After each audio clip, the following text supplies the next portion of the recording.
Hey, jeg vil lige lave en super kort video her, der viser, hvordan du kan bruge AI i HeroDesk til at automatisere arbejdsgangene i jeres hverdag. Vores regelmotor, den hjælper dig med at automatisere de her processer, der går igen og igen, så I slipper for at gøre det manuelt.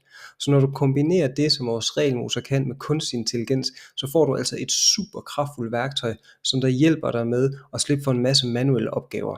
Så lad os lige prøve at dykke ned i, hvordan det virker i praksis.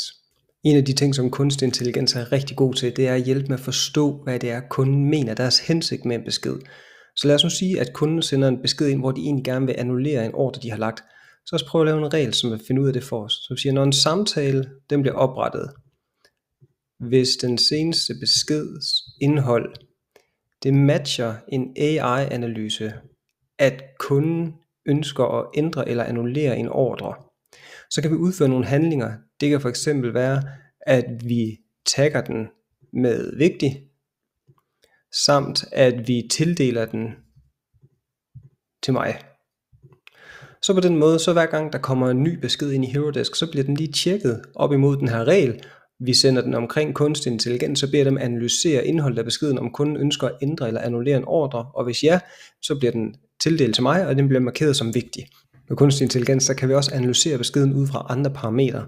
Vi kan for eksempel kigge på, om den er skrevet i en glad eller en sur tone, om det er spam, om det er vigtigt og skal prioriteres, eller om den er skrevet i et bestemt sprog eller ej.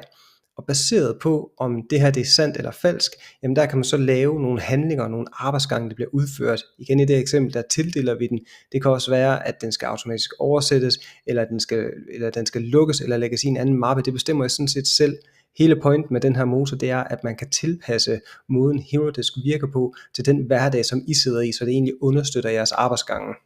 Muligheden for at bruge kunstig intelligens i vores regelmotor og alle de andre funktioner, vi har lavet, som der bruger kunstig intelligens, det kan du få adgang til allerede nu. Det er online, det er klar. Så hvis du logger ind i din HeroDesk, vælger indstillinger og jeres abonnement, så kan du opgradere til den nye HeroDesk Plus pakke, og så får du adgang til det med det samme.